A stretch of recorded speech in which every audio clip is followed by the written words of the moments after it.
नमस्कार, मी पंजाब डक. आज आहे 2 सप्टेंबर 2025 आणि आजपासून परत शेतकऱ्यासाठी अंदाज देणार आहे. मेचे जे हे पाऊस कधी बंद पडणार. तर सर्वप्रथम राज्यातल्या शेतकऱ्याला सांगू इच्छितो की सुरुवातीला काय करू.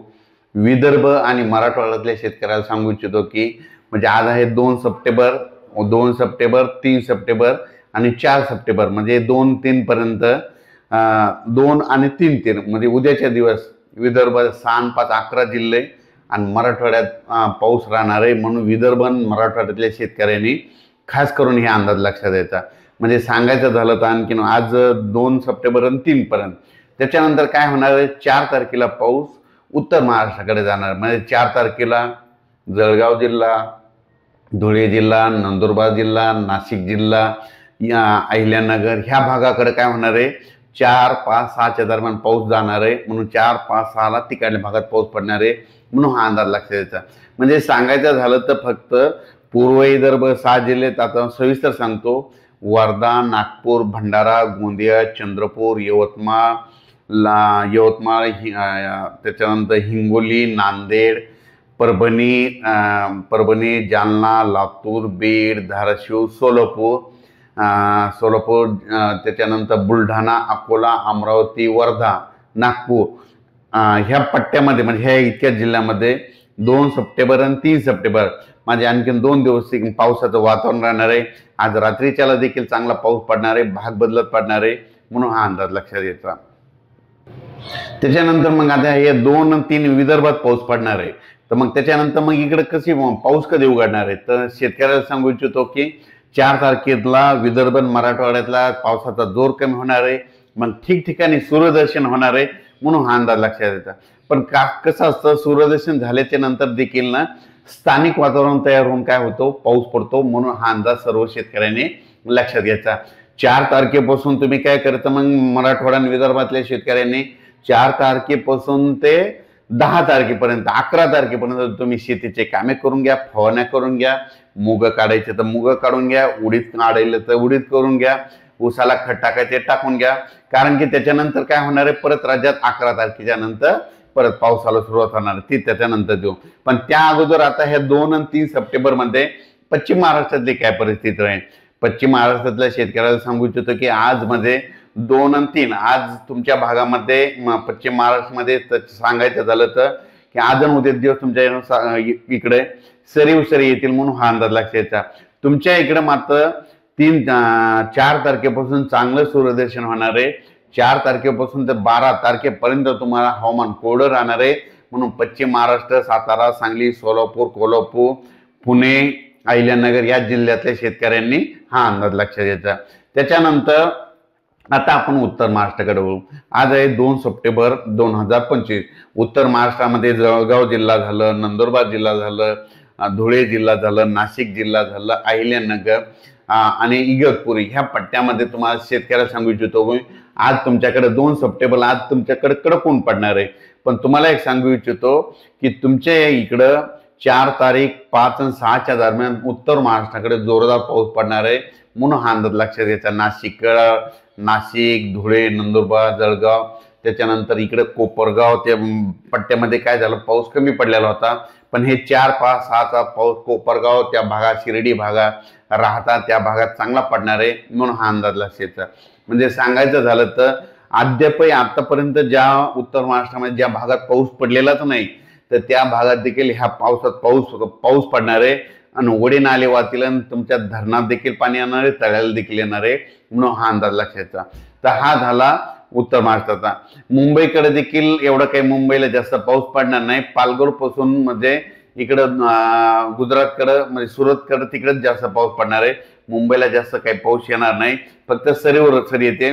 मात्र 4 5 6च्या दरम्यान म्हणजे 5 आणि 6 तारखेला मात्र मुंबईला देखील पाऊस थोडा जास्त पडणार आहे. म्हणून मुंबईच्या जनतेने अंदाज लक्षात घ्यायचा. 6 तारखेला मुंबईकडे एक थोडं जास्त पाऊस पडणार आहे. म्हणजे 5 आणि 6च्या दरम्यान हे शेतकऱ्यांनी अंदाज लक्षात घ्यायचा.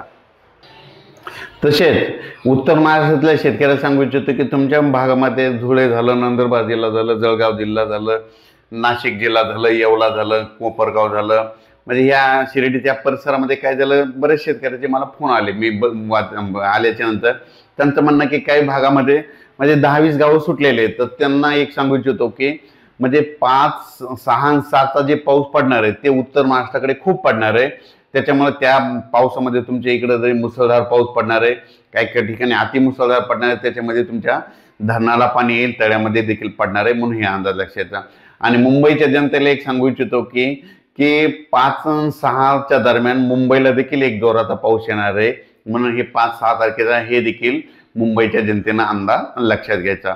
त्याच्यानंतर सगळ्यात महत्त्वाचं काय झालं की अहिल्यानगर, म्हणजे अहिल्यानगर झालं इकडं सांगली, आटपाडी त्या भागामध्ये काय असतं की तिकडं काही भागामध्ये आणखीन पाऊस पडलेला नाही, पण त्या अहिल्यानगर जिल्ह्यातल्या सगळ्या शेतकऱ्यांना सांगू इच्छितो की परतीचा पाऊस मात्र तुम्हाला जास्त पडणार आहे. परतीचा पाऊस काय होणार आहे, 13 तारखेपासून परतीच्या पावसाला राज्यात सुरुवात होणार आहे, म्हणून हा परतीचा पाऊस चांगला पडणार आहे. म्हणून खास करून अहिल्यानगर जिल्ह्यामध्ये, सांगली जिल्ह्यामध्ये, सोलापूर जिल्ह्यामध्ये, पुणे जिल्ह्यामध्ये, पुन्हा उत्तर महाराष्ट्रामध्ये परतीचा पाऊस खूप जोरदार बरसणार आहे. त्याच्यानंतर कोपरगाव, शिर्डी, राहता, श्रीरामपूर ह्या भागामध्ये काही ठिकाणी पाणी नाही विहिरीला आलं, तर तुम्हाला एक सांगू इच्छितो तुमच्यासाठी आनंदाची बातमी, 13 सप्टेंबर नंतर जे परतीचा पाऊस येणार आहे, तुम्हाला खूप पाऊस पडणार आहे, म्हणून हा अंदाज तुम्ही लक्षात घ्यायचा. आणि सांगायचं झालं तर राज्यात आता हे आपण 2 आणि 3 तारखेचा पावसाचा अंदाज सांगितला की 2 आणि 3 विदर्भ मराठवाड्यात पाऊस पडणार आहे. त्याच्यानंतर 4 तारखेपासून हवामान कोरडं राहणार आहे, पण विदर्भ मराठवाड्यातल्या शेतकऱ्याला सांगू इच्छितो की आपल्याकडे देखील म्हणजे विदर्भ ते 11 जिल्हे, मराठवाड्याचे 7 म्हणजे 20 जिल्ह्यामध्ये जवळपास म्हणजे 11 तारखेलाच काय होणार आहे तुम्हाला सांगू इच्छितो की नांदेड जिल्हा, यवतमाळ जिल्हा, चंद्रपूर जिल्हा, अकोला जिल्हा, अमरावती, वर्धा ह्या पट्ट्यामध्ये काय होणार आहे, अकोला, अमरावती, वर्धा, नागपूर, भंडारा जिल्ह्यामध्ये 11 तारखेला दस्तक देणारे पाऊस, म्हणून हा 11 तारखेचा अंदाज 11 सप्टेंबरचा अंदाज लक्षात घ्यायचा. त्याच्यानंतर ते 12ला पाऊस काय होणार आहे, पुन्हा परभणी जिल्ह्यापर्यंत येणार आहे. परभणी, लातूर, बीड जिल्ह्यामध्ये 12ला येणार आहे. परभणी, लातूर, बीड, जालना इकडे बुलढाण्यापर्यंत येणार आहे. 13ला मात्र संपूर्ण महाराष्ट्र परत यावपून टाकणार आहे. 14ला आणखीन परत जाणार आहे. 15ला पुन्हा जास्त वाढत जाणार आहे. म्हणजे जवळपास 11 तारखेपासून ते 17 तारखेपर्यंत राज्यात परत 11 ते 17 सप्टेंबरच्या दरम्यान पुन्हा परत एक पाऊस राहणार आहे, म्हणून हा अंदाज लक्षात घ्यायचा. आणि तो पाऊस मध्ये आता जे पडला त्याच्यापेक्षा जरा मोठा असणार आहे, म्हणून हा अंदाज लक्षात घ्यायचा. खास करून नांदेडकरांना सांगितलं होतं की तुमच्याकडं अतिमुसळधार पाऊस पडणार आहे, म्हणून नांदेडकरच्या जनतेने 11 सप्टेंबर ते 16 सप्टेंबरच्या दरम्यान तुम्ही तुमचे आपले पाळीव प्राण्याची काळजी घ्या, स्वतःची घ्या, विजेपासून देखील काळजी घ्या. लातूर जिल्ह्यात जास्त पाऊस पडणार नाही, तेलंगणाकडे खूप पडणार आहे, पुन्हा कर्नाटककडे पडणार आहे. त्याच्यामुळे तेलंगणा, कर्नाटकल्या शेतकऱ्यांनी देखील अंदाज लक्षात घ्यायचा. त्याच्यानंतर सांगायचं झालं तर द्राक्ष शेतकरी हा अंदाज ऐकत असेल तर तुम्हाला एक सांगू इच्छितो, 11 ते 17 सप्टेंबरमध्ये तुमच्या द्राक्ष पट्ट्यात देखील पाऊस पडणार आहे, म्हणून तुम्ही तुमचं ते द्राक्षाचं कसं नियोजन असतं, कधी फवारण्या करायच्या असतात ते तुम्ही तुमचं नियोजन ठरवायचं.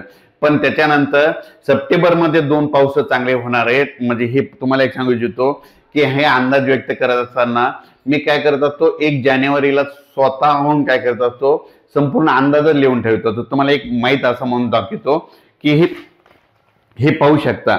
आता हे पाऊस कधी येणार आहे, ह्याच्यानंतर डायरेक्ट 10, 11, 12, 13, 14, 15च्या दरम्यान येणार आहे, हे पाहू शकता. त्याच्यानंतर कधी पाऊस सप्टेंबरमध्ये 25, 26, 27, 28 सप्टेंबरला येणार आहे. म्हणजे ह्या तारखा कोणतं उपग्रह 4 महिन्याचा 5 महिन्याचा अंदाज देत नसतं, पण हे स्वतःहून मला 4 दिवस लागतात. त्याच्यानंतर हे ऑक्टोबर महिन्यामध्ये काय होणार आहे, 11, 12, 13, 14च्या दरम्यान थोडा पाऊस येणार आहे आणि त्याच्यानंतर पाऊस लगेच निघून जायला तयार करणार आहे. आणि परत एक सांगू इच्छितो की याच्यामध्ये लगेच मग थंडी कधी येणार आहे, तर नोव्हेंबरमध्ये 2 नोव्हेंबरला सगळे महाराष्ट्रातले शेतकरी स्वेटर घातलेले दिसते, म्हणून हे थंडीचा देखील अंदाज लिहून ठेवलेला आहे. म्हणजे सांगायचं झालं तर म्हणजे हे शेतकऱ्यासाठी खास करून अंदाज हे काढलेलाच असतो, पण जास्त कोणाला दाखवत नाहीत. काय होतंय, कोणाचा फायदा होतोय, काही जणांचं नुकसान होतं. त्याच्यामुळे हे जास्त लांब पल्ल्याचा अंदाज लोकांना सांगत नाही. जे मित्र आहेत त्यांना सांगत असतो. पण राज्यातल्या सर्व शेतकऱ्याला सांगू इच्छितो की राज्यामध्ये आता म्हणजे सगळ्यात महत्वाची एक आनंदाची बातमी कशी की विदर्भ मराठवाड्यासाठी की 4 तारखेपासून 11 तारखेपर्यंत विदर्भामध्ये सूर्यदर्शन होणारे, पाऊस उघडणारे, स्थानिक वातावरण तयार होऊन पाऊस पडत. म्हणून विदर्भ मराठवाड्यातल्या 20 जिल्ह्यातल्या शेतकऱ्यांनी हा अंदाज लक्षात घ्यायचा. परत जिल्ह्यावाईज सांगतो की सातारा, सांगली आपलं, त्याच्यानंतर जिल्हा सातारा, सांगली, सोलापूर, कोल्हापूर, सातारा, सांगली, सोलापूर, कोल्हापूर, त्याच्यानंतर धाराशिव जिल्हा, लातूर जिल्हा, बीड जिल्हा, परभणी जिल्हा, जालना जिल्हा, इकडे बुलढाणा जिल्हा, त्याच्यानंतर अकोला, वर्धा, नागपूर, भंडारा, गोंदिया, यवतमाळ, चंद्रपूर, हिंगोली, वाशिम, नांदेड ह्या पट्ट्यामध्ये मात्र 4 तारखेपासून ते 11 तारखेपर्यंत चांगलं सूर्यदर्शन होणारे, उघाड भेटणारे म्हणून हा अंदाज लक्षात यायचा.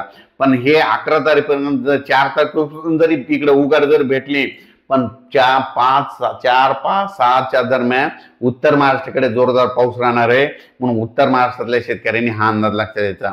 त्याच्यानंतर परत उत्तर महाराष्ट्राकडे तुम्हाला सांगू इच्छितो की उत्तर महाराष्ट्रातल्या शेतकऱ्यांनी 13 सप्टेंबर पर्यंत तुम्ही काय करा, म्हणजे 7 तुमच्याकडे 7 नंतर तुमच्याकडे उघाड भेटेल. 7 सप्टेंबर नंतर उघाड भेटेल, पण तुम्हाला 13 तारखेपर्यंत तुम्हाला मग शेतीचे कामे करायला वेळ आहे. 13 सप्टेंबर पर्यंत तुम्ही उत्तर महाराष्ट्रातल्या शेतकऱ्यांनी शेतीचे कामं करून घ्या.